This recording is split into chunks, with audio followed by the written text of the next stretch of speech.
তালহা রাদিয়াল্লাহু আনহু নিজের বুক পেতে দিলেন, ঢাল হয়ে গেলেন। বুক লক্ষ্য করে, শরীর লক্ষ্য করে কাফেররা আক্রমণ করতে লাগলো।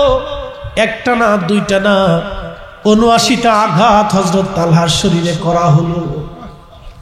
৭৯টা আঘাত করার পরে এই সাহাবী জমিনের মধ্যে ঢলে পড়ে গেলেন। আল্লাহর নবীকে ওই পাহাড়ের চূড়াতে ওই সেই পাথরের মাঝখানে নিয়ে যাওয়া হলো। সারা উহুদে ছড়িয়ে পড়ল, নবী নাই, নবী শহীদ হয়ে গেছে, নবী নাই। আল্লাহর হাবিব ওই সাথে মালিক ইবনে সানানা রাদিয়াল্লাহু আনহু ছিলেন। প্রিয় নবীজির দন্তুম মাথা মুবারক থেকে লোহার যে হেলমেটের ভিতরে লোহার করা ছিল, নবীজিকে আঘাত করা হয়েছে মাথার উপরে। আঘাতের কারণে নবীজির মাথা মুবারকের ভিতরে লোহার হেলমেটের করা ঢুকে গেল। হেলমেটের লোহার করা ঢুকে যাওয়ার পরে হেলমেট থেকে লোহার করাটা ছুটে গেল। আহারে, নবীজির মাথা মুবারকের মধ্যে এটা ঢুকে বসে আছে, বের করা যায় না। একজন সাহাবী কাছে দাঁড়াইয়া একটা কামড় দিয়ে ধরে একটা টান দিয়ে লোহার কড়াটা বের করলেন বটে, কিন্তু তার দুইটা দাঁত ভেঙ্গে জমিনের মধ্যে, উহুদের পাহাড়ের মধ্যে দাঁত ভেঙ্গে পড়ে গেল। আল্লাহর নবী বললেন, তোমার কি হয়েছে? সাহাবী বলতেছে, ইয়া রাসূলুল্লাহ, আমার তেমন কিছুই হয় নাই, আমাকে নিয়ে চিন্তা করতে হবে না। রক্ত গড়িয়ে পড়ে সাহাবী মালিক ইবনে সানানা দৌড়ে এসে চিন্তা করলেন, যদি কাপড় দিয়ে নবীজির রক্ত মুবারক যদি মুছতে যাই আমি, তাহলে এই রক্ত মুবারক মুছতে গেলে ক্ষতর ভিতরে কাপড় লেগে নবীজি ব্যথা পাবে, কষ্ট হবে। এটাকে বলা হয় ড্রেসিং। ড্রেসিং যদি করতে যায় আল্লাহর হাবিবের কষ্ট হয়ে যাবে। সালার চট দিয়ে যদি রক্ত মুছতে যাই প্রিয় নবীর কষ্ট হবে না। আমার জিহ্বাটাকে আল্লাহ নরম করে বানাইছে, জিহ্বাখানা লাগাই দিয়ে হযরত মালিক ইবনে সানানা চেটে চেটে চেটে চেটে রক্ত পান করতে লাগলেন। এমন সময় সাহাবীরা বলল, মালিক রে, তুমি কি জানো না রক্ত পান করা হারাম? মালিক ডাক দিয়ে বললেন, সাহাবীরা, আমি মালিকের জীবন থাকা অবস্থায় আল্লাহর হাবিবের রক্ত মোবারক আমি জমিনের মধ্যে পড়তে দেব না। উনি নিজে গিলে গিলে খেয়ে ফেলতে লাগলেন। একবার জোরে বলা যাবে কি আল্লাহু আকবার? মোহাব্বতে জাতি। আল্লাহর নবী ডাক দিয়ে বলতেছে, সাহাবীরা রে, যদি তোমরা আল্লাহর জান্নাতি কোন মানুষ তোমরা দেখতে চাও, আমার মালিকের চেহারার দিকে তাকাও। আমার মালিক আল্লাহর জান্নাতি বান্দা। আমার রক্ত যা রক্তের সাথে মিশে গেল সে আল্লাহর জান্নাতি, সে কখনো জাহান্নামে যেতে পারে না। একবার জোরে বলা যাবে কি আল্লাহু আকবার? মালিক ইবনে সানানা কে নবীজি বললেন, দেখো তোমরা জান্নাতি মানুষের চেহারা দেখো। আমার রক্ত যার শরীরের মধ্যে লেগে গেল, মিশে গেল যা রক্তের সাথে, সে কখনো জাহান্নামে যেতে পারে না। আচ্ছা আপনারা বলেন, মালিক ইবনে সানানা আল্লাহর নবীকে মহাব্বতে জাতি ভালোবাসার জন্য আল্লাহর জান্নাতের সার্টিফিকেট নিয়ে তিনি চলে গেলেন। একবার জোরে বলা যাবে কি আল্লাহু আকবার? ওনার উত্তর কি ছিল? যে আমি জিন্দা থাকতে আল্লাহর হাবিবের রক্ত মোবারক জমিনে পড়তে দেব না। প্রিয় নবী বললেন, আল হাসানু ওয়াল হুসাইনু ইবনা, আমার হাসান আর হুসাইন আমার দুইজন বংশধর। আমাদের বংশ আসলো ছেলে থেকে, আমাদের পেয়ারা নবীর বংশ হলো মেয়ে থেকে। আল্লাহর নবী যেইভাবে শরীয়ত চাইছেন আল্লাহ সেইভাবে শরীয়ত করে দিয়েছেন। আমাদের বংশ ছেলে থেকে, আর আমাদের পেয়ারা নবীর বংশ আসলো মেয়ে থেকে। আল হাসানু আল হুসাইনু ইবনা, আমার হাসান আর হুসাইন আমার দুইজন বংশধর। মান আহাব্বাহুমা, ওদেরকে যারা ভালোবাসবে, নবী বলেন ফাকাদ আহাব্বানি, সে আমাকে ভালোবাসবে। একবার জোরে বলা যাবে কি সুবহানাল্লাহ? আজকের মাহফিল সাহাবায়ে ইকরামকে ভালোবাসার কারণে ভালোবাসাটা শুধু কারবালায় নাই, এই ভালোবাসাটা কারবালা হয়ে মদিনায় চলে গেছে। কথা বলেন ঠিক না ঠিক? এই ভালোবাসাটা এখন কারবালায় নাই, ভালোবাসাটা কারবালার জন্য, আওলাদে রাসূলের জন্য। কিন্তু ভালোবাসা ওইখানে না। নবী বলতেছেন ওইখান থেকে যদি ভালোবাসো, মানে হাব্বাহুমা, আমার হাসান আর হুসাইনকে যদি ভালোবাসো, ফাকাদ হাব্বানি, তোমরা আমি নবীকে ভালোবাসবে। ভালোবাসা শুধু মদিনায় থাকবে না, নবী বলতেছেন ভালোবাসাটা ট্রান্সফার হয়ে যাবে। ফাকাদ হাব্বানি, ও মানে হাব্বানি, যে আমাকে ভালোবাসবে, আহাব্বাহুল্লাহ, সে আরশের মালিকরে ভালোবাসবে। ভালোবাসা ট্রান্সফার হয়ে মদিনা থেকে আরশে মুআল্লায় চলে গেল। একসাথে বলা যাবে কি আল্লাহু আকবার? আজকের ভালোবাসাটা কি এইখানে আসে না, আসমানে চলে গেছে, আরশে মুআল্লাতে চলে গেছে। শুধু এখানে শেষ না, আল্লাহর নবী এই ভালোবাসার বিনিময়টাকে ট্রান্সফার করে দিলেন। আল্লাহর নবী চালান দিয়ে দিলেন কোথায়? ওমান হাব্বাহুল্লাহ, আর যে আল্লাহকে ভালোবাসে, আদখালাহুল জান্নাহ, আল্লাহ তাকে জান্নাতি জান্নাতি জান্নাতি জান্নাতি বানায় দেয়। জোরে বলা যাবে সুবহানাল্লাহ। ওমান আবগাদাহুমা, তাদেরকে যারা কষ্ট দিবে, ফাকাদ আবগাদানি, মূলত তারা আমি নবীকে কষ্ট দেবে। তাদের গলায় যারা ছুরি চালাবে, মূলত আমি নবীর গলায় ছুরি চালাবে। তাদের গায়ে যারা বর্ষার আঘাত করবে, মূলত আমি নবীকে তারা বর্ষার আঘাত করবে। তাদেরকে যারা ভয় দেখাবে, মূলত আমি নবীকে তারা ভয় দেখাবে। তাদেরকে যারা পানির কষ্ট দেবে, মূলত আমি নবীকে তারা পানির কষ্ট দেবে। তাদেরকে যারা তৃষ্ণার্ত রাখবে, মূলত আমি নবীকে তারা তৃষ্ণার্ত রাখবে। ওমান আবগাদানি ফাকাদ আবগাদাহুল্লাহ, যে আমাকে কষ্ট দেবে তারা মূলত আল্লাহকে কষ্ট দেবে। ওমান আবগাদাহুল্লাহ আদখালাহুন নার, আর যারা আল্লাহকে কষ্ট দিবে, এই কষ্টের লাস্ট বেনিফিট আমার মালিক তাকে জাহান্নামী জাহান্নামী জাহান্নামী বানাবে। এই জন্য বললাম, বেদাতের দোহাই দিয়ে কেউ যদি সুহাদে কারবালা মাহফিল থেকে চলে যায়, বুঝতে হবে কপালের মধ্যে ঠাড়া পড়ছে। কি কথা বলেন? এই কথা বলেন, জোরে বলেন। আপনি গিলাসে আঙ্গুল দিতে পারবেন, কিন্তু আগুনে আঙ্গুল দিতে পারবেন না। পানিতে আঙ্গুল ঢুকাইতে পারবেন, কিন্তু আগুনে আঙ্গুল ঢুকাইতে পারবেন না। সব জায়গায় আঙ্গুল দিতে যাবেন না, তা না হলে মহা বিপদ। এই বিপদ থেকে বাঁচার কোনো রাস্তা নাই। আবার বলি, খুব মনোযোগ দিবেন। হুসাইনি শিবিরেও কালেমা, ইয়াজিদ শিবিরেও কালেমা। হুসাইনি শিবিরেও কোরআন, ইয়াজিদ শিবিরেও কোরআন। হুসাইনি শিবিরে নামাজ, ইয়াজিদ শিবিরেও নামাজ। হুসাইনি শিবিরে আজান, ইয়াজিদ শিবিরে একই আজান। হুসাইনি শিবিরে যে ফাতিহা, ইয়াজিদ শিবিরে একই ফাতিহা। হুসাইনি শিবিরে যে যাকাত, ইয়াজিদ শিবিরে একই যাকাত। হুসাইনি শিবিরে যে রোজা, ইয়াজিদ শিবিরে সেই রোজা। হুসাইনি শিবিরে যে হজ, ইয়াজিদ শিবিরে একই হজ। তাহলে আপনারা বললেন ওরা বেহক, এরা হক। কোন কারণ? একটা কারণে। কয় কারণ? জোরে বলেন, কয় কারণ? কারণটা কি? হুব্বে রাসূল, নবীর ভালোবাসা মূল কারণ ছিল। বলে ওদেরও তো সিফাতি মহাব্বত আছে, কিন্তু মহাব্বতের জাতি নাই। এই মহাব্বতটা ইয়াজিদ শিবিরে না থাকার কারণে হুসাইনি পরিবারের উপরে অকথ্য জুলুম তারা করেছে। আহারে, জুলুমের শেষ কোথায়? এত কঠিন জুলুম তারা করলো। ঘটনার মাধ্যমে একটা ঘটনা শোনাই। আমি বেশি কারবালার লম্বা ওয়াজ আপনাদেরকে শোনাবো না, শুনে যাবেন। হযরত ইমাম হুসেন রাদিয়াল্লাহু আনহু শাহাদাতের পরে, মানুষ মরে যাওয়ার পরে তার সাথে আর কোনো শত্রুতা থাকে না।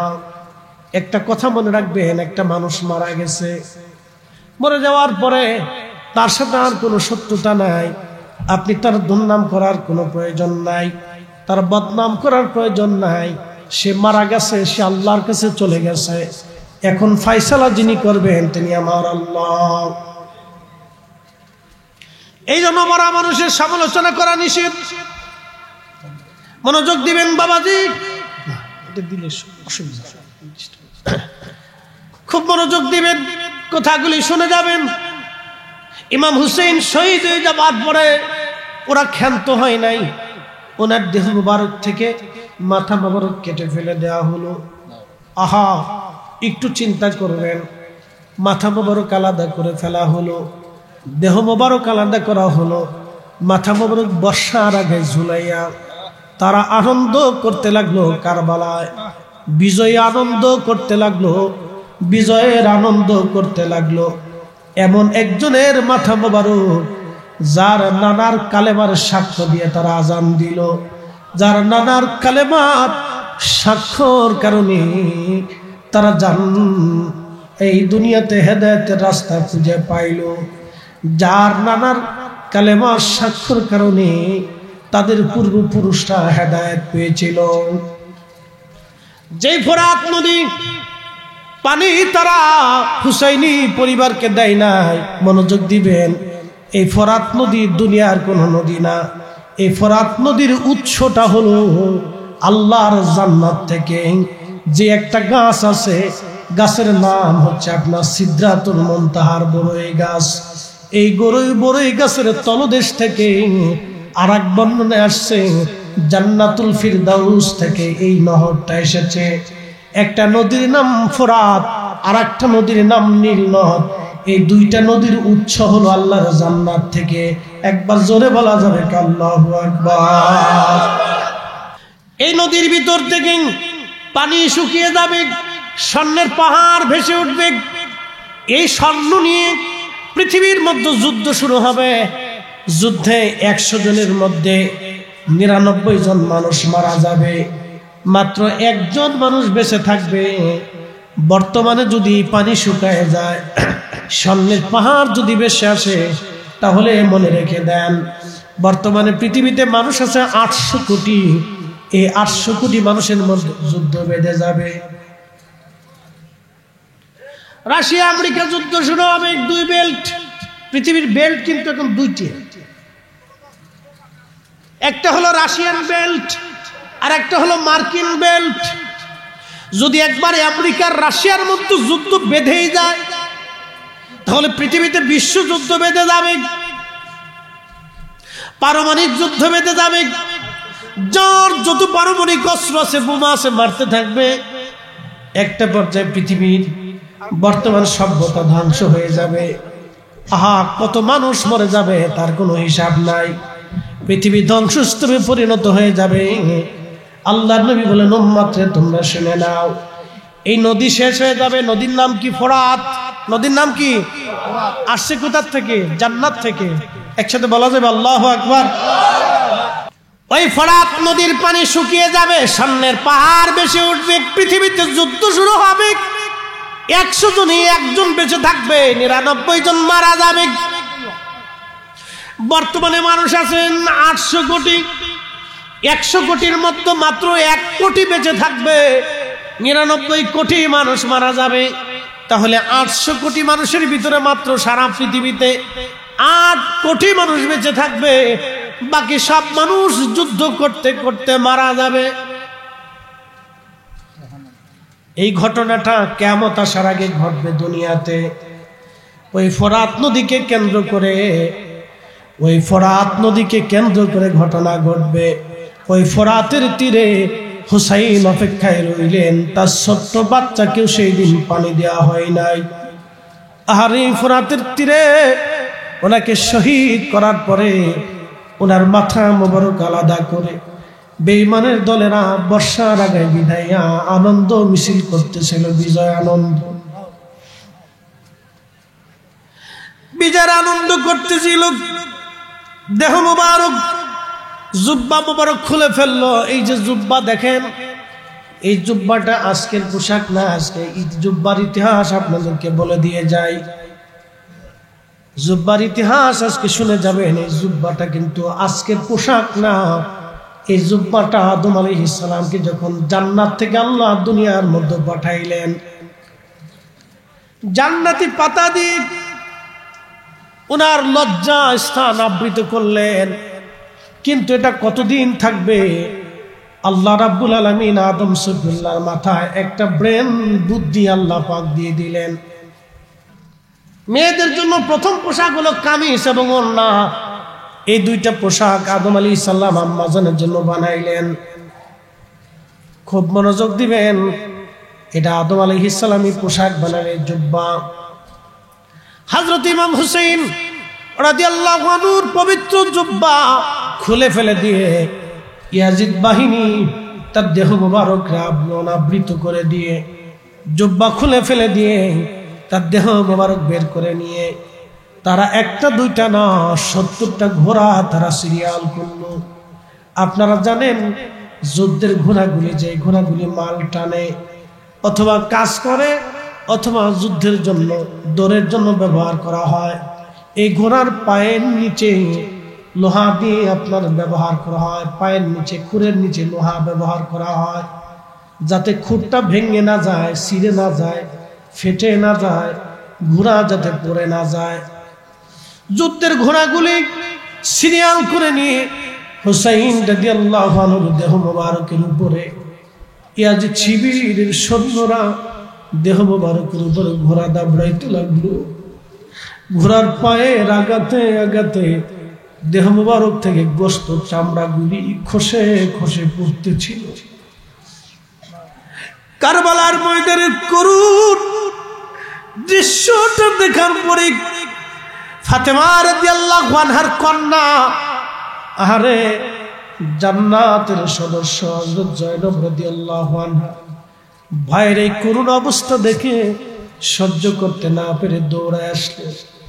ইমাম হুসাইন রাদিয়াল্লাহু আনহু দেহ মোবারকের পাশে দাঁড়াইয়া মদিনার দিকে তাকাইয়া তিনি কাঁদতে লাগলেন আর ডাকতে লাগলেন, ইয়া মুহাম্মাদাহু, ইয়া মুহাম্মাদা।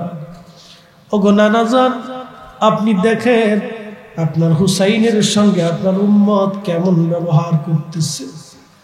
যাদের গলায় শরীরে আপনি মাছি মশা বসতে দেন নাই, যারা কানলে তুমি নানা সহ্য হয় নাই, যারা ক্ষুধার্ত থাকলে তুমি নানা খাবার খাও নাই।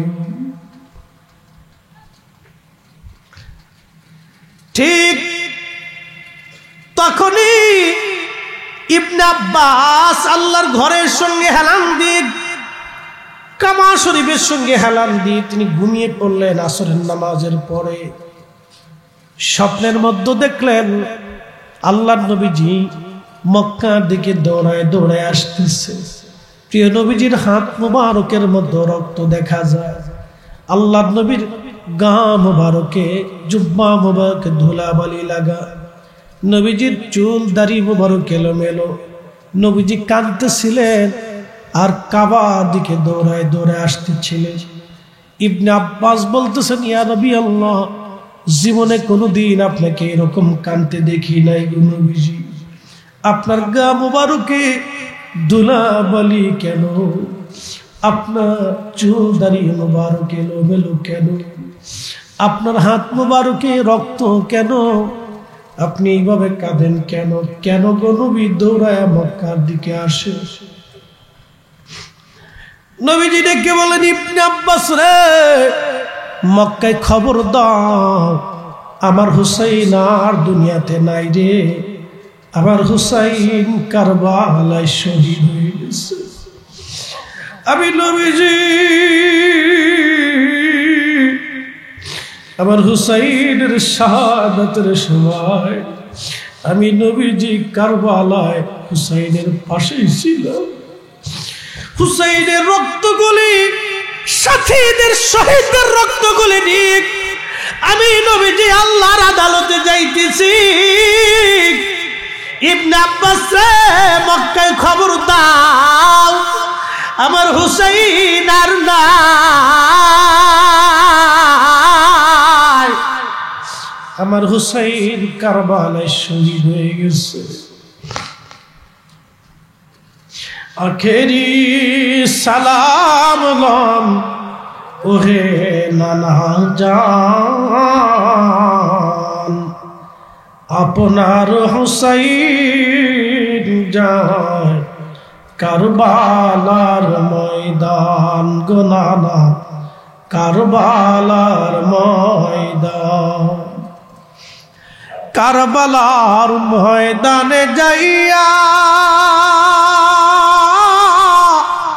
দিব গলা কাটাইয়া, আর নয়া শিব ফিরে নানা, আর নয়া শিব ফিরে মদিনা মুকাম। আপনার হুসাইন যায় কারবালার ময়দান।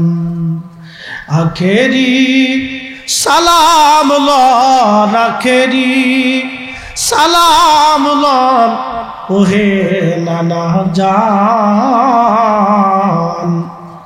আপনার হুসাইন যায় কারবালার ময়দান গো নানা, কারবালার ময়দান। আল্লাহুম্মা সাল্লি আলা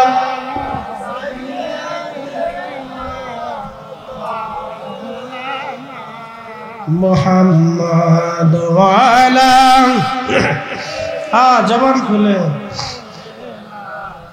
মাওলানা। প্রিয় কসবাবাসী, আহা হুসাইন রাদিয়াল্লাহু আনহু শহীদ হয়ে গেলেন, ওনার সাথীরা শহীদ। সবার দেহ মুবারক থেকে মাথা কেটে নিয়ে যাওয়া হলো, সবার দেহ থেকে মাথা কাটা হলো, মাথাগুলি কেটে কেটে তারা নিয়ে গেল। আহা সেই দিন তারা হুসাইন রাদিয়াল্লাহু আনহু দেহ মুবারক দাফন করে দিয়ে ফরাত নদী থেকে পানি এনে সারা কারবালার মাঠেরা ভরে দিল। একটু মনোযোগ দিয়ে, ফরাত থেকে পানি এনে হুসাইন রাদিয়াল্লাহু আনহুর দেহ মুবারক দাফন করে দিয়ে সারা কারবালা থেকে, কারবালা ভরে ভরে পানি ছেড়ে ছেড়ে দিয়ে মাটিগুলি সমান করে দিল, যাতে হুসাইন রাদিয়াল্লাহু আনহুর কবর কোন জায়গা দুনিয়ার মানুষ কোনোদিন খুঁজে না পায়। ওদের চিন্তা ছিল হুসাইনের কবর যাতে খুঁজে না পাওয়া যায়, ওনার মাজার যাতে কোনোদিন খুঁজে পাওয়া না যায়, সেই জন্য তারা মাটি সমান করে দিয়ে পানি দিয়ে তারা একবার সমান করে দিল, যাতে হুসাইনের মাজার কোথাও খুঁজে না পাওয়া যায়। কিন্তু আল্লাহর সিদ্ধান্ত ছিল ভিন্ন। ওরা যদিও শত্রুতা করেছে, যদিও ওদের সিদ্ধান্ত ভিন্ন, কিন্তু আল্লাহর সিদ্ধান্ত আলাদা। একসাথে বলা যাবে আল্লাহু আকবার। এখানে একটা চমৎকার ঘটনা আছে, খুব মনোযোগ দিয়ে, উহুদের সাথে মিলে যাবে। দেখি হুসাইন রাদিয়াল্লাহু আনহু দেহ মুবারক মাটির নিচে, কবর কোথায় কোনো চিহ্ন নেই। সারা এলাকায় কবরের চিহ্ন হারিয়ে ফেললো, পানি দিয়ে সমান করে দিয়েছে যাতে কোথাও কবরের চিহ্ন খুঁজে পাওয়া যাচ্ছে। আহা, ওরা চলে গেল। এক বেদুইন আশিক রসুল, ওই যে আগে বলছি এশকে রসুল কলিজার ভিতর থেকে যার আসে, এটা টাকা দিয়ে কিনা যায় না, টাকা দিয়ে কেনা যায় না, দলিল দিয়ে বুঝানো যায় না, দলিল দিয়ে বুঝানো যায় না, টাকা দিয়ে কেনা যায় না। এটা আল্লাহ যারা দয়া করে তার কলিজার ভিতরে আল্লাহ দিয়ে দেয়, মনোযোগ দিবে। হুসাইন রাদিয়াল্লাহু আনহু দেহ মুবারক মাটির নিচে, বেদুইন শুনতে পারছে হুসাইন রাদিয়াল্লাহু আনহু কারবালায় শহীদ। বেদুইন দেরি করলেন না, সুদূর মরুভূমির ভিতর থেকে রওনা হয়ে গেলেন। মরুভূমির ভিতর থেকে আসিয়া কারবালাতে উপস্থিত হইয়া বেদুইন সারা কারবালার মানুষদেরকে জিজ্ঞাসা, কারবালাবাসী তোমরা বলো আমার হুসাইনের কবর কোন জায়গা আছে? কারবালার লোকজন বলতেছিল, বেদুইন হুসাইনের কবর কোন জায়গা আছে আমরা বলতে পারবো না। তাকে দাফন করে দিয়ে পানি এনে সারা কারবালার মাঠ একবারে পানি দিয়ে তারা সমান করে দিয়ে গেছে। মাটি গুড়ি কবরের চিহ্ন হারায় গেছে, কবর কোথায় খুঁজে পাওয়া সম্ভব না। ওই বেদুইনের চিন্তা ইমাম ইবনে কাসির আল বেদায় ওয়ান নেহার মধ্যে ঘটনাটা লিখতেছেন।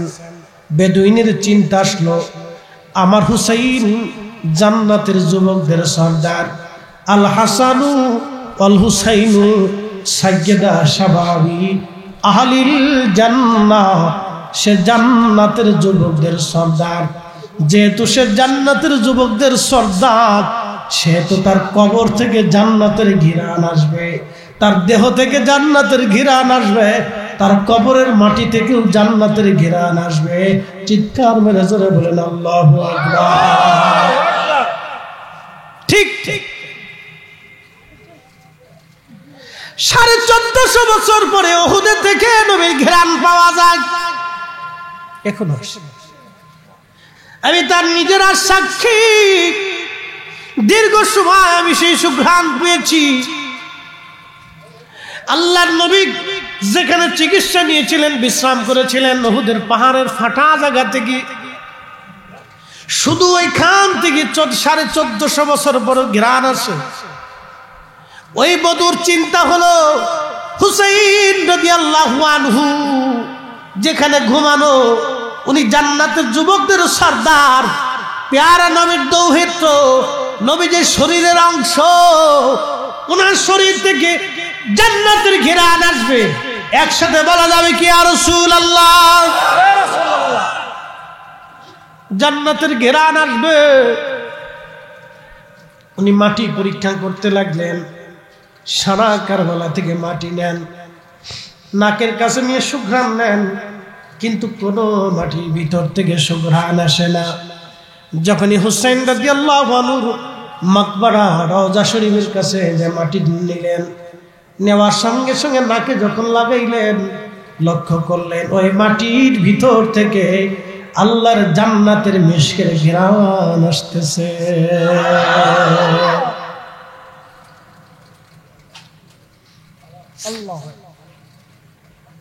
ঠিক তখনই বেদুইন কেঁদে ফেলছে, শুনছো কারবালাবাসী, আসো, পাইছি আমি হুসাইন রাদিয়াল্লাহু আনহুর মাকবারা, এই মাটির ভিতর থেকে জান্নাতের ঘেরান আসতেছে। সারা কবরের অংশ থেকে মাটি নিয়ে দেখলেন বেহেশতের ঘেরান আসতেছে। ওরা চাইছিল ওনার কবর যেন নিশ্চিহ্ন হয়ে যাক, ওনার রওজা যাতে নিশ্চিহ্ন হয়, পৃথিবীর কোনো মানুষ যাতে ওনার রওজা খুঁজে না পায়। কিন্তু আল্লাহর সিদ্ধান্ত ভিন্ন, ওনার রওজা নিশ্চিহ্ন করে দিতে জালিমরা পারে নাই। আওলাদে রাসূল, আহলে বাইতে রাসূল, আল্লাহর নবীর শানের দুশমন যারা আছেন, তারা 1000 বছর চেষ্টা করলেও আমার নবীর শানের বিরুদ্ধে লাগলো, কোনদিনও সুন্নি মুসলমানের ঈমান তারা চুরি করতে পারবে না। হাত উঁচা করে বলেন ঠিক না বেঠে? কোন সন্দেহ নাই? জোরে বলেন সন্দেহ নাই। আল্লাহ কবুল করুক বলে না আমিন। লম্বা ওয়াজ নয়, মনোযোগ দিয়ে। হুসাইন রাদিয়াল্লাহু আনহুর মাকবারা দুইটা, ওনার পবিত্র রওজা দুইটা। কয়টা? দুইটা। একটা কারবালা, একটা কোন জায়গা? কারবালা। এক মাথা মুবারক বিহীন যে দেহ মুবারক, এটা কারবালাতে। আর পবিত্র মাথা নিয়ে ইয়াজিদ বাহিনী নিয়ে গেল, ওই সে বর্ষার আগায় ঝোলানোই ছিল। ইয়াজিদের রাজ দরবারে সিরিয়াতে নিয়ে যাওয়া হলো, বর্তমান সিরিয়ার দামেস্ক এই শহরে নিয়ে যাওয়া। মনোযোগ দিয়ে, দামেস্কে নিয়ে যাওয়ার পরে অ্যাটেনশন, ইয়াজিদ হুকুম দিল তার মাথা বর্ষার আগে বিদায় সারা দামেস্কের অলিগলি দিয়ে ঘোরাও। ইয়াজিদকে ভালো বলা যায়? ইয়াজিদের পক্ষ যারা নেয় তার ইহুদির দালাল। আপনি ঠিক বললেও ঠিক, না ঠিক বললেও ঠিক। যারা ইয়াজিদের পক্ষ বর্তমানে নেয় সবকটি ইহুদির দালাল। কোন সন্দেহ নাই, সন্দেহ নাই। যত বড় দাড়ি থাকুক, জুব্বা থাকুক, পাগড়ি থাকুক, ঘন্টা থাকুক, তাহাজ্জুদ পড়িয়া নামাজ পড়তে পড়তে কপাল কালা বানায় ফেলছে, ওর বিশ্বাস করা যায় না। যে ইয়াজিদকে মানে প্রশংসা করে তাকে বিশ্বাস করা যাবে না, বিপদ আছে, মানে একই নষ্ট। ইয়াজিদ হুকুম দিল মাথা সারা সিরিয়াতে ঘোরাও। এটা আমি আমার নিজস্ব বক্তব্য থেকে বলতেছি না, ইমাম ইবনুল কাসির আল বেদা থেকে বলতেছি। আমি একবারে পৃথিবীর নির্ভরযোগ্য তারিখের কিতাব থেকে বলতেছি, একবার পৃথিবীর সবচেয়ে নির্ভরযোগ্য তারিখের কিতাব, যেই তারিখের কিতাবটা যারা আমাদের বিরোধিতা করে তারাও মানে, আল বেদা থেকে বলতেছি। সারা এলাকায় সরানো হলো, দামেস্কের অলিগলি দিয়ে ঘোরানো হলো, সেই পবিত্র মাথা মোবারক নিতে নিতে নিয়ে যাওয়া হলো বর্তমানে গাজা। এটার আগে নাম ছিল আসকালান। ইতিহাস শুনে যাবেন যুবকরা, এটি তো পড়ে না, খালি ফাতিহা শিখছে, কি পড়ে না পড়ে আল্লাহ জানে। আসকালান, এই আসকালানে ওনাকে দাফন করা হলো মাথা মোবারক। দাফন করার 470 বছর পর, মনে রেখেন 530 হিজরি, ওনার ইন্তেকাল 60 হিজরি, 60 হিজরি 530 হিজরি, 470 বছর পর, 470 বছর পরে ওই গাজার আসকালানটা খ্রিস্টানরা দখল করে নিল। এখন যেমন ইসরায়েল দখল করে নিচ্ছে, ওই সময় খ্রিস্টানরা দখল করে নিয়ে গেল। মিশরের যিনি রাষ্ট্রপ্রধান তিনি চিন্তা করলেন, আমার সাইয়্যিদ হুসাইন রাদিয়াল্লাহু আনহুর পবিত্র মাথা মোবারক আসকালানে খ্রিস্টানদের অধিকারে থাকবে তা হয় না, এই পবিত্র মাথা মোবারক যে কোনো মূল্যে নিয়ে আসা লাগবে, কারণ ওইখানে থাকলে ওনার যথেষ্ট সম্মান হবে না। মিশরে নিয়ে আসলে ওনার যথোপযুক্ত সম্মান দিয়ে আমরা মিশরে রেখে দিব। গভর্নর বা রাষ্ট্রপ্রধান তিনি প্রস্তাব দিলেন খ্রিস্টান বাহিনীর কাছে। ওরা বলল মাথা নিয়ে যাও। ওই মাথা দিয়ে তো আমাদের কোনো কাজ নাই, কিন্তু মাথা তো নিবা, বিনিময় ছাড়া আমরা মাথা দেব না। বলে কি পরিমাণ তোমরা চাও? বলে 30,000 স্বর্ণের দিরহাম দেওয়া লাগবে। 30,000 স্বর্ণের দিরহাম সাইটিকানি কথা না, বর্তমানে শত শত কোটি মার্কিন ডলার। 30,000 দিরহাম মিশরের রাষ্ট্রপ্রধান চিন্তা করলেন টাকা চলে যাক, কিন্তু আওলাদের রাসূল সুলতান কারবালা জান্নাতের যুবকদের সর্দার, ওনার পবিত্র মাথা আমি আনবো, এনে মিশরে দাফন করব। এর চাইতে পরম সৌভাগ্য আমার জীবনে আর হতে পারে না। আল্লাহু আকবার। আজকের মাহফিল সুহাদায়ে কারবালা, যারা বলেন সুহাদায়ে কারবালা, লাভ না লস? কি পরিমাণে কোনো হিসাব আছে? বলতে পারবো বিগয়রি হিসাব, বুঝে যাবে। হাজরাতে ইমাম হুসেন রাদিয়াল্লাহু আনহুর মাথা মোবারক আনতে যাওয়া হলো। মিশর থেকে সৈন্যবাহিনী নিয়ে, উলামা ইকরাম নিয়ে, মন্ত্রী পরিষদ, আমির উমরা নিয়ে বাদশা নিজে রওনা হয়ে গেলেন। কিন্তু রওজা শরীফে যাওয়ার আগে সবাই পায়ের জুতা খুলে ফেললেন। মারহাবা কর, মারহাবা। কিসের জুতা? পায়ের জুতা। জোরে বলেন পায়ের জুতা। আদব না বেয়াদব? আদব। জোরে বলেন আদব। আমি নিজে দেখছি হেরেমে কাবা শরীফে হাজিরা জুতা পাই দিয়ে তওয়াফ করতেছে। আহা, বড় দুঃখজনক। ইসলামটাকে নজদিরা একটা রুচিহীন করে দিচ্ছে। আমার কাছে আশ্চর্য লাগে। বড় আশ্চর্য। বলে হুজুর আশ্চর্য হচ্ছেন কেন? বলতেছি, আপনারা যে কাবা শরীফে দলিল দিতেছি, একবারে আমি কোরআন হাদিসের দলিল দেব না, একবারে বাস্তব দলিল দিই, শুনে যান। কষ্ট হচ্ছে? হাত উঁচা করে বলেন তো আল্লাহু আকবার। হাত নামান। এবার আসেন দলিল। মাকামে ইব্রাহিম, আপনি কি হজে গেছেন? না, যাওয়ার সুযোগ নেই। বাইতুল তো গেছেন না?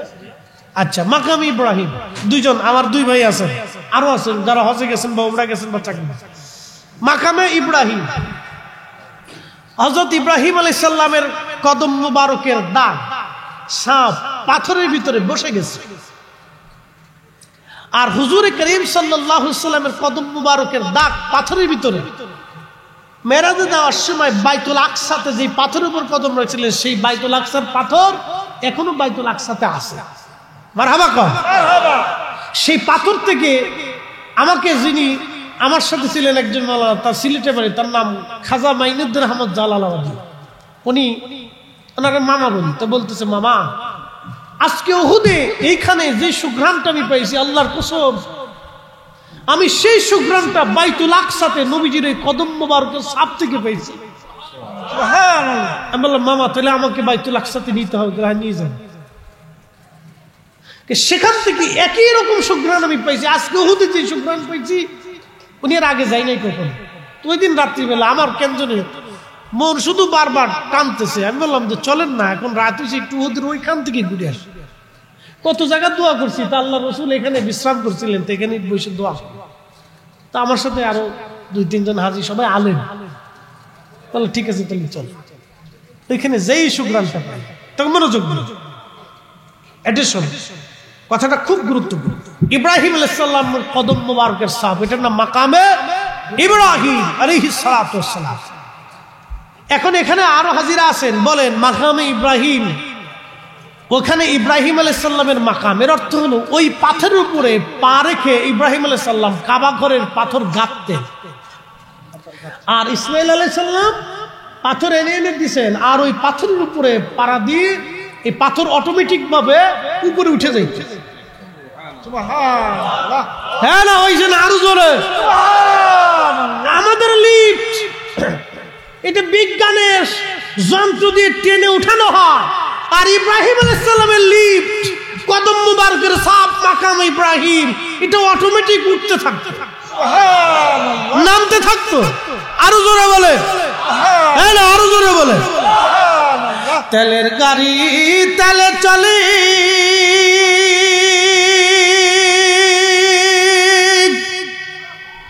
হাওয়ার গাড়ি হাওয়ায় উড়ে, বিনা তেলে চালায় গাড়ি নবী সুলাইমান। আমরা সেই মুসলমান, আমরা সেই মুসলমান। আল্লাহুম্মা সাল্লি আলা, জবান খুলে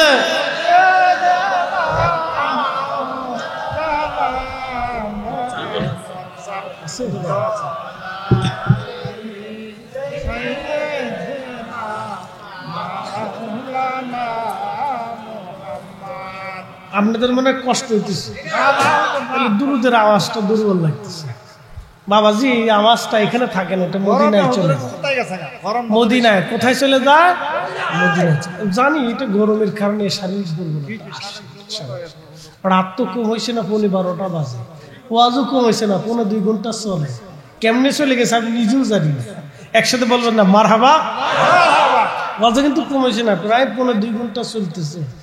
কোথার দিয়ে টাইম চলে গেছে আমরা নিজেও জানি না।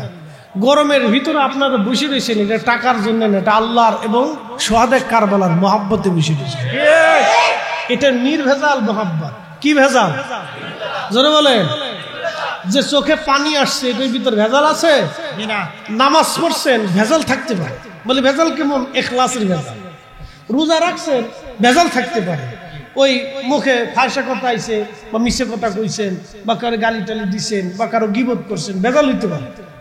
জাকাত দিচ্ছেন, ভেজাল হইতে পারে। বলে ওটা কেমন? এই যে আপনি জাকাত দেওয়ার সময় চিন্তা করছেন যে মানুষ আমার খুব হ্যাঁ ক্রেডিট চিন্তা করছে, এটা আসতে পারে, অন্তরে আসতে পারে, খায়েশ আসতে পারে, ওটাও আপনারও আসতে পারে, আমারও আসতে পারে। তাহলে বুঝে গেলে এখানে ভেজাল আসতে পারে, জাকাতে ভেজাল আসতে পারে, আপনার এই ইবাদতগুলির ভিতরে আপনার ভেজাল আসতে পারে। কিন্তু রসুলের মোহাব্বতের যে চোখের পানি, আহলে বাইতের মোহাব্বতের চোখের পানির ভিতরে বিন্দু মাত্র ভেজাল নাই। আসতে ঠিক করলেন কে? জোরে কর, এটার ভিতরে ভেজাল ভেজাল।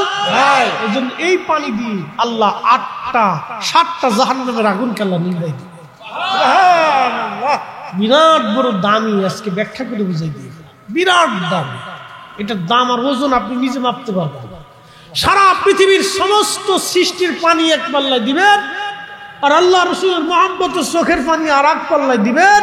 1 ফোঁটা পানি, মাছির মাথার পরিমাণ পানি এক পাশে দিবেন, तमाम সৃষ্টির পানি আর এক পাশে দিবেন, কিন্তু ওই পানির ওজন এই পানির কাছে কিছুই হবে না।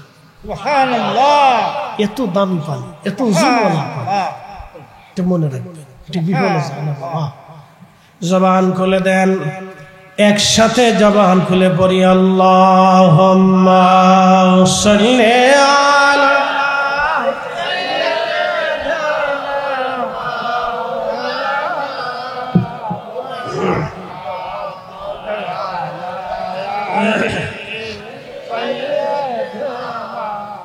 মাওলানা।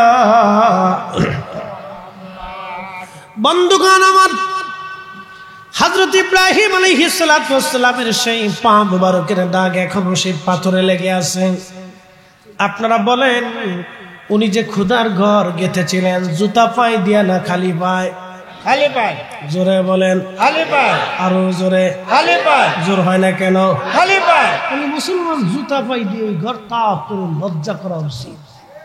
এই জন্য আল্লাহ রাসূল বললেন, হে আমার উম্মতেরা, লা ইউমিন, ইমানদার তোমরা হবা না, ইমানের স্বাদ তোমরা পাবা না, কোনদিনও পাবা না, হাত্তা আকুনা হাব্বা ইলাইহি মিন ওয়ালিদিহি ওয়া ওয়ালাদিহি ওয়ান নাসি আজমাইন। আমার উম্মতরে, আমি রাসূলকে ভালোবাসতে হবে। তোমার সন্তান সন্ততি, তোমার পিতামাতা, তোমার বাবা মা, তোমার সন্তান সন্ততিকে তুমি যেরকম ভালোবাসো এবং পৃথিবীর অন্যান্য মানুষকে তুমি যেইভাবে ভালোবাসো, তার চেয়ে অধিক পরিমাণে আমি নবীকে ভালো যদি বাসতে পারো, তাহলে তুমি ঈমানের স্বাদ নিতে পারবা। ঈমানের স্বাদ তুমি নিতে পারবা। একসাথে বলা যাবে কি সুবহানাল্লাহ? এটা শুন, কথাটা বলছি কিন্তু ব্যাখ্যা করিনি, এবার বুঝাই। আপনাদের দেশে মুরগি আছে না? মুরগি বাচ্চা দেয়, ডিম ফুটে বাচ্চা হয়। এই বাচ্চাগুলি নিয়ে মুরগি জঙ্গলে যায়, বাড়ির আনাচে কানাচে এই মুরগির ফা লড়ায় লড়ায় বাচ্চাদেরকে খাওয়ায়। মুরগি দেখবেন ঠুকায় ঠুকায় ঠুকায় ঠুকায় এই আপনার চাল দেন, চাল ভাঙ্গানি, আমাদের দেশে খুদ বলে, আপনাদের দেশে কি বলে? খুদ। এই খুদ দেখবেন ও মুরগি নিচে খায় না, ও মুখ দিয়ে ঠুকায় ঠুকায় বাচ্চাদেরকে খাওয়ায়। যখন এই বাচ্চা ধরার জন্য সিল আসে, তখন মুরগি পালায় না, মুরগি তার বাচ্চাকে বাঁচানোর জন্য চিলের সাথে লড়াই করে, শ্রীগালের সাথে মারামারি করে, কুকুরের সাথে মারামারি করে। এবং আপনিও যদি ধরতে চান তাহলে আপনার সাথেও সে মারামারি করতে আসে। ও জানে মানুষের সাথে পারবো না, ও জানে শ্রীগালের সাথে পারবো না, কিন্তু তার বাচ্চাকে বাঁচানোর জন্য সে নিজের জীবনকে বিপন্ন করে লড়াই করে। এটা হলো মুরগি তার কলিজার ভিতর থেকে সন্তানকে ভালোবাসা। আর একটু জোরে বলেন এইরকম, এটা হলো মায়ের ভালোবাসা। কিসের ভালোবাসা? মায়ের ভালোবাসা। মা সন্তানকে কলিজার ভিতর থেকে ভালোবাসে। নবী বলতেছেন, উম্মত তুমি যদি ঈমানের স্বাদ নিতে চাও তো তোমার কলিজার ভিতর থেকে ওই রকম সন্তানের চাইতেও আমাকে বেশি ভালোবাসতে। আরো জোরে বলেন সুবহানাল্লাহ। কেউ যদি রসুলকে কলিজার ভিতর থেকে ভালোই বাসে, সে নবীকে তাজিম করার সময় বসে থাকতে পারে? আসতে বললেন কেন? আমি কাউরে গালি দিতেছি, তার বিরুদ্ধে বলতেছি? কোনো ভাই যদি কিয়াম না করে থাকেন বা না মানেন, সেটা আপনার ইচ্ছা, কিন্তু আমি আপনাকে বুঝাইতেছি, আপনি যদি আমাকে ভালোই বাসেন, ভালোবাসেন তো বিধায় এই যেখানে এই চেয়ারে বসাইছেন, আপনার মহাব্বত করেন বিধায় বাড়ির ভালো খাবারটা আমাকে আপনারা খাওয়াইছেন, আবার দেওয়ার সময় আপনাদের কষ্টার্জিত উপার্জিত অর্থ থেকে কিছু হাদিয়া আমার পকেটে আপনারা দিয়ে দিবেন। মহাব্বত করেন বিধায় দাওয়াত করে আনছে, সম্মানের আসনে বসাইয়া উত্তম খাবার পরিবেশন করাইয়া ইজ্জতের সাথে বিদায় দিতেছে। ভালোবাসেন বিদায় করতেছে। যদি ভালো না বাসতেন তাহলে করতেন না। আল্লাহ রসুলকে কেউ যদি ভালোবাসেই দাবি করে, নবীর দুরূদ পড়ার সময় সে নিজেকে স্থির থাকতে পারে না, এই মজলিস থেকে উঠে যেতে পারে না। কথা কন না কেন? ঠিক কিনা? বুঝতে হবে। আমার অনেক ভাইরা হয়তো বিষয়টা বুঝে ওঠেন না। আল্লামা ডক্টর ইকবাল জবাবে শিকুতের মধ্যে তিনি লিখলেন, মগজ কোরআন রূহে ঈমান জানে দিন হস্তে হব্বে রাহমাতুল লিল আলামিন। কোরআনের মগজ বলুক, ঈমানের রূহ বলুক, ধর্মের প্রাণ বলুক, সব কিছুর মূল আল্লাহর নবীর ভালোবাসা, আল্লাহর হাবিবের ভালোবাসা। চিৎকার মেরে ধরে বলেন সুবহানাল্লাহ। এখানে যারা হাজী সাহেবান আছেন, অথবা উমরাতে গেছেন, অথবা সৌদি আরবে চাকরির বরাতে ঘোরাফেরা সুযোগ হয়েছে, মধ্যপ্রাচ্যের মাটি এবং হাওয়া, লু হাওয়া প্রচন্ড গরম হয়ে যায় দিনে। যদি উহুদে যান, আপনাদেরকে একটা জায়গার কথা বলে দিয়েছে আজকে। উহুদে যদি যান,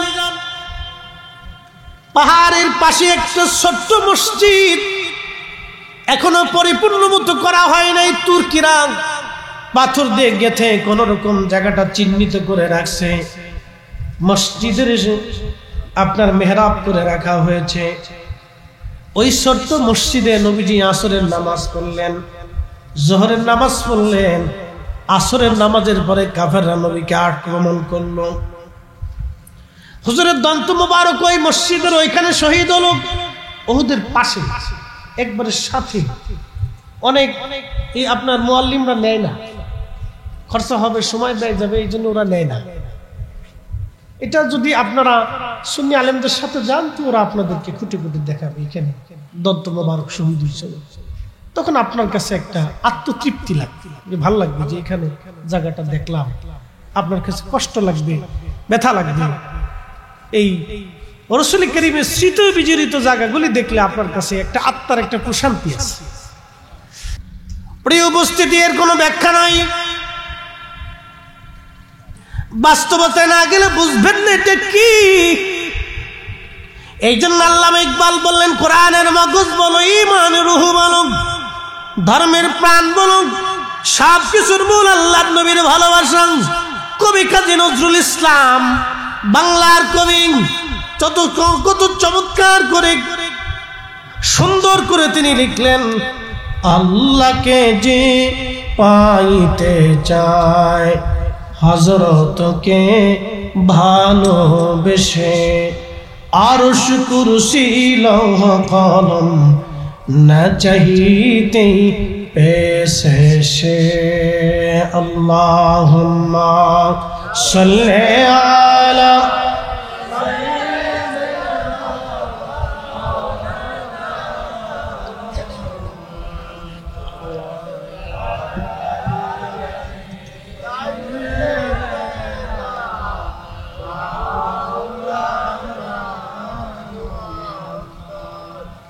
উড়ে যাও রে মাহফিলের হাওয়া,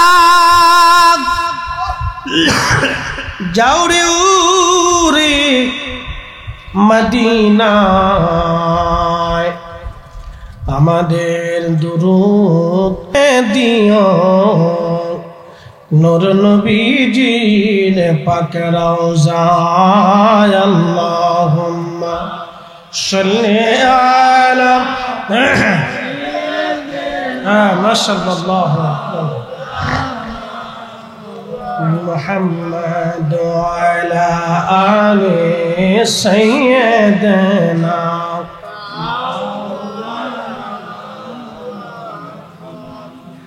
আপনাদেরকে কারবালার দিকে নিয়ে যাই।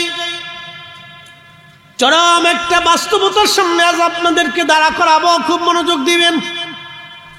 ছোট বড়, মহিলা পুরুষ, যে যে মত যে যে দল করেন, আমাদের রাসূল একজন। কি কথা কন ঠিক কিনা?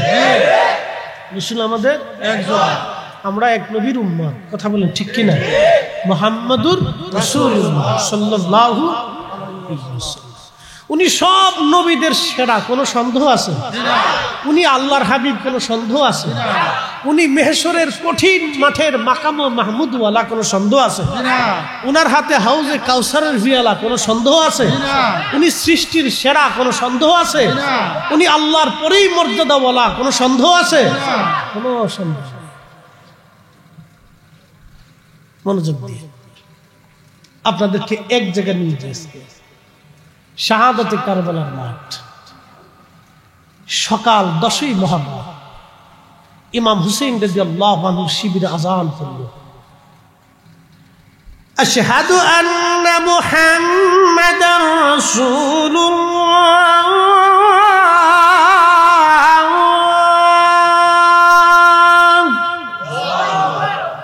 খুব মনোযোগ দিয়ে ইমাম শিবিরে আযান করল। ওনার সঙ্গী 72 জন, মহিলা সহ 100 জন, প্লাস মাইনাস হতে পারে, কম বেশি হতে পারে। ওদিকে আর একটা আযান করছে, আল্লাহু আকবার, আল্লাহু আকবার, আশহাদু আন্না মুহাম্মাদার রাসূলুল্লাহ।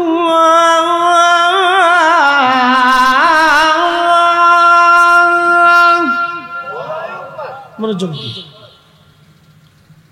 এই 72-এর দলে আজান হলো, সামনে আরেকটা দল আছে 22,000, সেখানেও আজান। কোন আজান হক বলেন তো? হুসাইনি না ইয়াজিদি? একসাথে বলেন। যদি আপনি বলেন হুজুর হুসাইনি হক, তাহলে আমি বলবো হুসাইনির ভিতরেও কালেমা আছে, ইয়াজিদের মধ্যে কালেমা সেই। আপনি বলতেছেন এ হক ও বেহক, কিন্তু কালেমা তো একটা। আপনি বলতেছেন হুজুর হুসাইনি হক, ইয়াজিদি বেহক। আমি বলবো হুসাইনি যে কোরআন, ইয়াজিদেরও সেই কোরআন। ব্যাখ্যা পরে দিতেছি, বুঝে যান। কষ্ট হইতেছে আপনাদের? আচ্ছা ইনশাআল্লাহ কিছু সময় বসেন। আমি দীর্ঘ সময় হজে ছিলাম, তো ওইখানে দিয়েছি, আমার এই শুট হয়। বাংলাদেশে আসার পরে দীর্ঘদিন অসুস্থতায় ভুগতেছি, যার কারণে একটু ঠান্ডা সমস্যা বেশি। তো ইনশাআল্লাহ অসুবিধা নেই, আল্লাহ যাতে সাহায্য করেন, আপনাদেরকে যাতে কিছু শুনাইতে পারি। আমার ওয়াজ আমি কোনো মানুষকে খুশি করার জন্য করি না, সত্য কথা। আমার জীবনে কোনোদিন আসে নাই যে আমি এখানে ভালো ওয়াজ করলে ভালো দাওয়াত পাবো, এই চিন্তায় আমি কোনোদিনই ওয়াজ করি। আমার মন থেকে কোনোদিন আসেও না, কোনোদিন মন থেকে আসে নাই যে আমি এখানে ভালো ওয়াজ করলে, একবারে সেরকম করলে মানুষ আমার আর 10টা দাওয়াত দেবে। অনেকে বলে হুজুর ওয়াজ ঢাকা লাগলে আরো 10টা দাওয়াত করে, আমাকে দাওয়াতের আসে ওয়াজ করি। কিন্তু আল্লাহর রহমতে ইখলাসের সাথে করি বিদায় মানুষ আমার এত পরিমাণে দাওয়াত দেয় যে দাওয়াত আমি ঠেলে ছাড়তে চাই। ইনশাআল্লাহ খুব মনোযোগ দিন। সব কাজে ইখলাস থাকলে আল্লাহ এর বেনিফিটটাকে বহু গুণে বাড়ায়। আপনার এখানে আজকে 1 টাকারও নেই, সোহাদায়ে জোরে বলে সোহাদায়ে কারবালা, সোহাদায়ে কারবালা, সোহাদায়ে কারবালা বলে। এখানে তাদের মোহাম্মতে কেন আসছেন? ওনাদেরকে ভালোবাসলে কি লাভ? আল্লাহ রাসূল বলতেছে ওটা পরে যাইতেছি, ব্যাখ্যাটা পরে যাইতেছি। আল্লাহর খলিল নিজে এই ঘরকে এত ইজ্জত দিয়েছে, ঘরের ইজ্জত আমরা দিইনি, স্বয়ং আল্লাহ দিয়েছে। এরা কি মুসলমান হবে? ওই যে মুসলমান, নজদি মুসলমান, ইয়াজিদি মুসলমান, এজিদি মুসলমান, আবার ঘরের কি মুসলমান?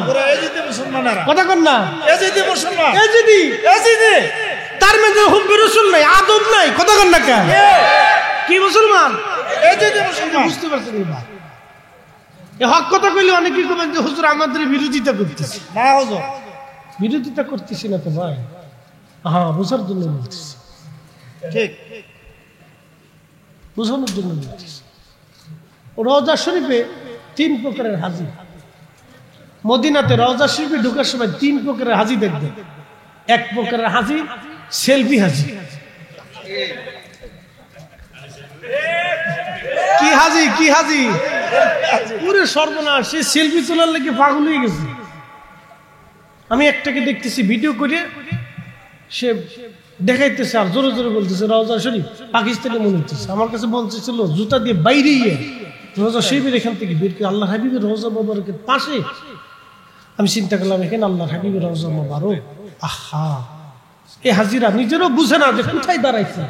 আমি আপনাকে বলতেছি, আল্লাহ রসুল বলছেন আল-আনবিয়া ওয়া হিয়াউ, নবীরা জিন্দা। নবীরা জিন্দা। নবীরা কি জিন্দা? আমার নবী দেখতেছে ওইখানে বসে বসে যে আমার উম্মত কি আসছে। আহা, এই জন্য আল্লাহ রসুল বলতেন আমার উম্মত মানদার কবরি, মানদার কবরি। ইমাম তাকিউদ্দিন সুবকি শিফা ও সাকামের ভিতরে লেখছে, আমার ঘরে হাদিস কিতাব আছে, মানদার কবরি ওয়াজাবাত লাহু শাফআতি ইয়াউমুল কিয়ামা।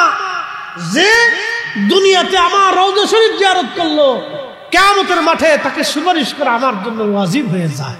আল্লাহ সুবহান। আল্লাহ রাসূল আরো বলছেন উম্মত তোমরা শুনে দাও, আমার ইন্তেকালের পরে কত উম্মত আমার কাছে আসবে জিয়ারত করতে। যারা আমার জিয়ারত করবে তারা যেন আমার জীবদ্দশায় আমার সাথে সাক্ষাৎ করে দিল। সুবহানাল্লাহ। আহা, আর কিছু আমার বাংলাদেশে আছে শয়তানের দালাল, ইহুদির 5টা গোলাম, এত ওয়াজ করে মদিনাতে দোয়া কবুল হবে কোনো জায়গা নাই। নাউযুবিল্লাহ, নাউযুবিল্লাহ। শয়তান জুতো দিয়ে বাইরিলেও হক আদায় হয় না, কথা কেন? আল্লাহ রসুলের রওজা মুবারক, বর্তমানে হুজরা মুবারক, আগে ছিল হুজরা মুবারক, এখন রওজা মুবারক। প্রিয় নবীর মিম্বার মুবারক, রাউযাতুম মিন রিয়াজিল জান্নাহ, যেটাকে রিয়াজুল জান্নাহ বলা হয়। এইখানে বৈশা দোয়া করলে কেউ যদি নামাজ পড়ে, তো আল্লাহ রসুল বলছে আমার উম্মত সেজন্য জান্নাতে নামাজ পড়ে গেল। কেউ যদি এখানে দোয়া করে সে আমার উম্মত, শুনে রাখো সেজন্য জান্নাতে দোয়া করে গেছে। দুনিয়াতে এটা আমার জান্নাতের টুকরা, জান্নাতের অংশ, জান্নাতে চলে যাবে। আগাছা, এগুলি কি আগাছা? হক কথা বললে, শক্ত কথা বললে অনেকে হয়তো বেজার হবে, আমাদের বিরোধিতা করতেছে। না, বিরোধিতা না, এটা আমাদের ইশকে রসুল, কলিজাতে রসুলের মহব্বত বিন্দু মাত্র আসিবিদা আমাদের কলিজার ভিতরে এটা বাঁধে। কি কথা কর না কেন? কলিজার ভিতর কি হয়? বাঁধে, কষ্ট হয়। এই কথা আমরা বরদাস্ত করতে পারি। এটা নাফরমানিমূলক, কিন্তু উম্মতকে ধ্বংস করার কথাই কিন্তু।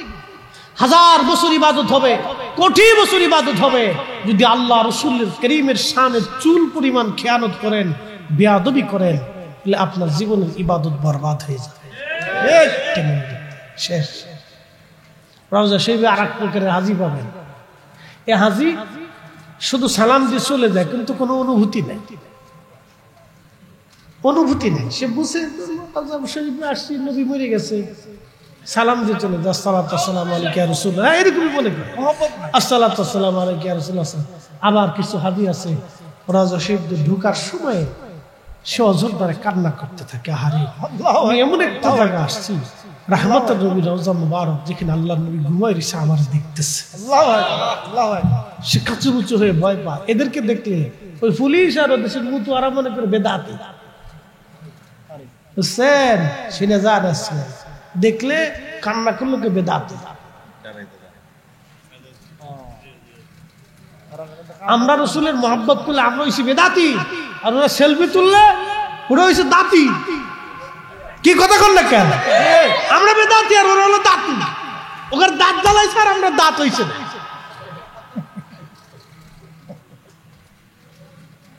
এ দুঃখ কারে গো? আল্লাহ বাহ, ও যত বেদাতি সাদাতি ছাতা দেখার সময় আমাদের আল্লাহ রাসূল বলেছেন, উম্মত তুমি জাহান্নাম থেকে বাঁচো, জাহান্নাম থেকে বাঁচো, জাহান্নাম থেকে বাঁচো। তোমার ভাইকে একটা খেজুরের দানা খাওয়া হলো, জাহান্নাম থেকে বাঁচো। তোমার ভাইয়ের সাথে একটা মুস্কি হাসি দিয়ে কথা বলে হলো, তুমি জাহান্নাম থেকে বাঁচো। আমরা জাহান্নাম থেকে বাঁচার জন্য, আল্লাহর রোষানল থেকে, ক্রোধ থেকে বাঁচার জন্য আমরা রাসূল কারীমের বারগাহে শাফাআতের আশায় আমরা কান্না করি। কথা কোন ঠিক কিনা? বেদাতি সাদাতি যাই বলুন, ও ছাতা দেখার সময় আমাদের কেমন লাগে? প্রিয় মুসলমান, অনেক কথা বলেছি। হুসাইন রাদিয়াল্লাহু আনহুর পবিত্র মাথা মোবারক আনার জন্য মিশরের বাদশা এবং উলামা একরাম পায়ের জুতা খুলে ফেললেন। জুতা খোলার পরে উন্ডা রওজা শরীফের পাশে গেলেন, মাটি সরাইলেন।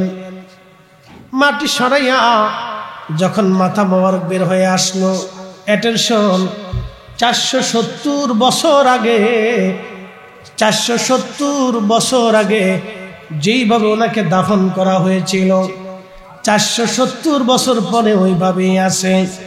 সামান্য পরিমাণে একটা চুল মোবারক খসে পড়ে যায় নাই, একটা দাড়ি মোবারক খসে পড়ে যায় নাই, এই চেহারার লাবণ্যতাও নষ্ট হয় নাই, চক্ষু মোবারকও নষ্ট হয় নাই, তখনও রক্ত মোবারক টোপে টোপে ফুটায় ফুটায় পড়তেছিল। আর এতই সুঘ্রাণ আসতেছিল যে সুঘ্রাণ দুনিয়ার কোন সুগন্ধির মধ্যে পাওয়া যায় নাই। চিৎকার মেরে বলেন না ইয়া রাসূলুল্লাহ। আখেরি সালাম লন ওহে নানা জান, আপনার হুসাইন যা কারবালার